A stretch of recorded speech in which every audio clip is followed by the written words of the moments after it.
आता आपण पाहिलं की महाराष्ट्रातल्या त्या विधानसभाच्या निवडणुका झाल्या.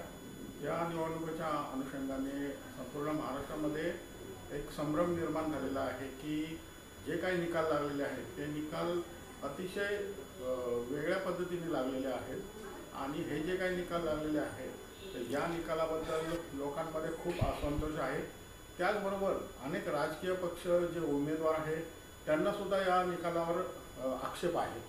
तर त्या अनुषंगाने आपल्यासोबत आज डॉक्टर हुलगेशजी चलवादी जे बहुजन समाज पार्टीचे महाराष्ट्राचे प्रदेश सचिव आहेत आणि वडगाव शेरी विधानसभा पुण्यातील एकमात्र विधानसभा आहे जी अतिशय म्हणजे बहुजन समाज पार्टीसाठी अनुकूल आहे असं आजपर्यंत चर्चा होती. गेले अनेक वर्ष या ठिकाणी ते कार्यरत आहे. शैक्षणिक असेल, धार्मिक असेल, सामाजिक असेल किंवा व्यावसायिक असेल, सांस्कृतिक असेल, या या सगळ्या क्षेत्रामध्ये त्यांचा खूप मोठा पगडा आहे आणि त्यांचा संपूर्ण पुण्यामध्येच काय तर जे काय झोपडपट्टी असतील किंवा सुशिक्षित वर्ग असेल ह्या दोन्हीमध्ये ते अतिशय लोकप्रिय आहेत. ते गेले अनेक वर्ष काम करत असताना अनेक आंदोलने असेल, लोकांचे प्रश्न असेल त्याकडे ते अतिशय म्हणजे लक्ष देतात आणि ते सोडवण्याचा प्रयत्न केलेला आहे. आंदोलनामध्ये त्यांनी आंदोलनं केलेली आहेत. महानगरपालिका असेल किंवा जिल्हाधिकारी कार्यालय असेल अनेक ठिकाणी त्यांनी आंदोलनं करून लोकांच्या प्रश्नांना वाचा फोडलेल्या आहेत. तर भैयाजी जय भीम. जय भीम, जय शिवराय. काय सांगाल हे जे निवडणुका झालेल्या आहे यामध्ये तुम्ही निवडणूक लढवलेली आहे आणि चांगल्या प्रकारे प्रचार केलेला होता, तुमचा काय अनुभव आहे? ईव्हीएम हटाओ देश बचाओ हा माझा पहिला नारा असेल. 208 वडगाव शेरी मतदारसंघाचा मी बहुजन समाज पार्टीचा अधिकृत उमेदवार हुलगेश चलवादी जे महाराष्ट्र राज्याचे बहुजन समाज पार्टीचा महासचिव म्हणून गेले अनेक वर्ष मी काम पाहत आहे. आपल्याला सांगू इच्छितो हा वडगाव शेरी मतदारसंघामध्ये 2009 साली मी इथं इलेक्शन लढवलं होतं. त्यावेळी देखील मला जवळजवळ 15-16 हजार मतं देखील मिळाले होते आणि आज 2009 नंतर मी या मतदारसंघामध्ये सतत काम करीत आहे आणि या कामामध्ये विशेष म्हणजे शैक्षणिक क्रांती मी केलेली आहे. मोठमोठे शाळा या ठिकाणी बांधून एक CBSE सारखे शाळा, SSC बोर्डाची शाळा मी या ठिकाणी चालवत आहे.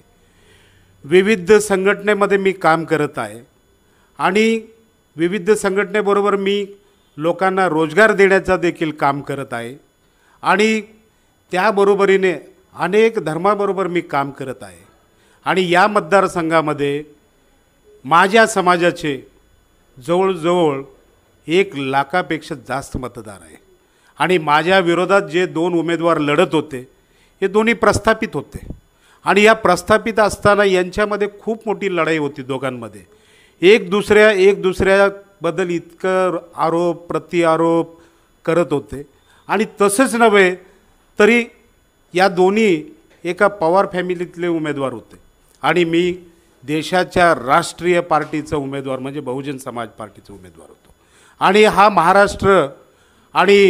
महाराष्ट्रामधला हा पुणे आणि वडगाव शेरी शाहू फुले आंबेडकर विचाराचा हा भाग आहे आणि इथं शाहू फुले आंबेडकरांचे विचारधारेचे अनेक लोक आहे आणि ज्यावेळी मी फॉर्म भरलं या ठिकाणी माझा समाजच नसून इतर सर्व समाजाला आनंद वाटला की बाबा एक चांगला सुशिक्षित उमेदवार आम्हाला मिळणार आहे आणि सुशिक्षित उमेदवाराबरोबर सर्व जाती धर्माच्या लोकांना घेऊन आणि एक सर्व सामान्याचा आवाज म्हणून काम करणारा माणूस आम्हाला लाभणार आहे. आणि ज्या दिवशी मी प्रचाराला सुरुवात केलं त्या दिवशीपासून सर्व नागरिकांमध्ये हुलगेश चलवादी हे यावेळेचे आमदार होणार आणि सर्व सामान्यांचा आमदार होणार अशी चर्चा होती आणि इलेक्शन लढत असताना कुठल्याही प्रकारचा कमतरता मी दाखवलं नाही. म्हणजे तो सोशल मीडिया असेल आणि लोकांचे हाऊस टू हाऊस असेल किंवा मॉर्निंग गार्डन वॉक असेल किंवा रॅली असेल किंवा पदयात्रा असतील आणि तुमचे सर्व जे काय इलेक्शनला लागणारं कडे वापरलं आणि मीडिया असेल हे सर्व असताना माझे काही बालीकिल्ला आहेत ज्या मी सर्वसामान्य कुटुंबात जन्माला आलेलं आहे. माझ्या वस्तीमध्ये मांडणारे लोक आहेत, माझ्या भागातले मांडणारे लोक आहेत. त्या ठिकाणी या निवडणुकाचं मी जे पाहिलं की जिथं माझ्या कुटुंबातले 200-250 मतं एक बूथमध्ये तिथं मला 10 आणि 20 मतं मिळाले. मग माझे इतर नातेवाईकांनी काय मला मतं दिलं नाही का काय झालं? आणि सर्वांमध्ये जे चर्चा होता की हुलगेश चलवादी यावेळी निवडून येणार, या दोघांच्या भांडणात हुलगेश चलवादी निवडून येणार.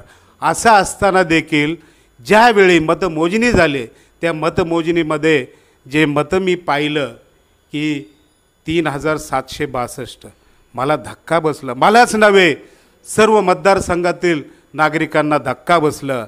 आणि हे काय झालं? आणि पहिला जर या EVMच्या विरोधात कुणी जर माध्यमांशी बोललं असेल ते म्हणजे मी बहुजन समाज पार्टीचा अधिकृत उमेदवार हुलगेश चलवादीने बोललो. आणि 23 तारखेला दुपारीच मी प्रेस नोट काढलं. हे निकाल जनतेचा नसून EVMचा असं आहे म्हणून मी निकाल काढलं. आणि आज तुम्हाला सांगू इच्छितो अनेक बूथवर मी जाऊन पाहिलं तिथं 1 आणि 2 मतं मिळालेली. अरे मला मांडणारा हा माणूस प्रत्येक या 450 बूथमध्ये माणूस होता, पण ते मतं कुठं गेलेत हे सर्व मला या ठिकाणी सांगायचं आहे. हे सगळं जर खेळी केलं तर बहुजन समाज पार्टीला महाराष्ट्रातून हद्दपार करण्यासाठी केलेलं आहे. त्यांना बहुजन समाज पार्टी म्हणजे शाहू फुले विचाराचा काम करणारा पार्टी हा प्रस्थापितांना आणि मनुवाद्यांना या महाराष्ट्रात नको आहेत. म्हणून मला आज सांगायचं आहे जे आज कोण शपथविधी घेणार आहेत हे शपथविधी हे जनतेचे हे निवडून आलेले लोक नसून EVMने निवडून आणलेले लोक आहेत. आणि आज जे सरकार होणार आहे EVMचं सरकार होणार आहे. म्हणून मी या महाराष्ट्रातील तमाम लोकांना आज आवाहन करू इच्छितो, आज जर तुम्ही आवाज उचलला नाही तर उद्याचा दिवस हे अंधकार असेल. म्हणून आज प्रत्येक शाहू फुले आंबेडकर विचाराच्याही लोकांना मी आज आवाहन करू इच्छितो, हा लढाई माझी नसून आपल्या सर्वांची लढाई आहे. आणि जर EVM जर आपण हटवलं नाही आणि आपण जर बॅलेट पेपरवर मतदान घेतलं नाही, काही दिवसात डॉक्टर बाबासाहेब आंबेडकरांनी लिहिलेलं हे संविधान देखील हे लोक या EVM वापर करून संपवतील. म्हणून तुम्ही सर्वांना मी सांगू इच्छितो आजपासून आपण सर्वजण या लढाईला सुरू केलं पाहिजे.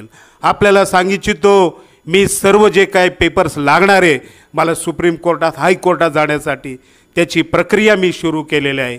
आणि मी माध्यमांना सांगू इच्छितो हे आवाज आपण उचललं पाहिजे, नाहीतर उद्याच्या काळामध्ये काय ठराविकच ते मीडिया राहतील आणि सर्वसामान्यांचा मीडिया देखील हे लोक बंद करू शकतील.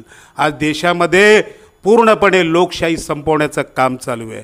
या ठिकाणी तुम्हाला सांगू इच्छितो हे सर्वसामान्य माणसाला देखील संपवण्याचं काम चालू आहे. आज तुम्ही विचार करा, महाराष्ट्र देशातच नव्हे जगामध्ये महाराष्ट्राचं नाव आहे. महाराष्ट्रात आज EVM मशीन का तयार केलं नाही? या लोकांनी गुजरातवरून का आणलं की महाराष्ट्र हा शाहू फुले आंबेडकरांचा विचाराचा आहे. या ठिकाणी गद्दारी होऊ शकत नाही. गुजरातमध्ये जे मशीन निर्माण करून या महाराष्ट्राला संपवण्यासाठी हे मशीन बनवलेले आहेत.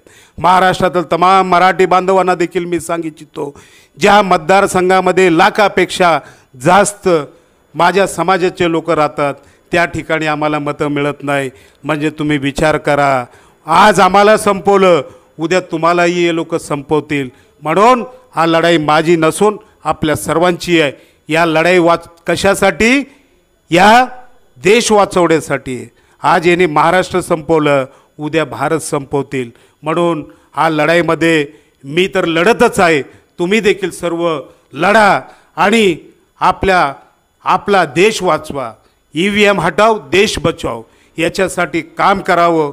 आणि जे काही एक खोटा EVMचं सरकार आहे यांना त्यांची जागा दाखवण्याची अत्यंत गरज आहे.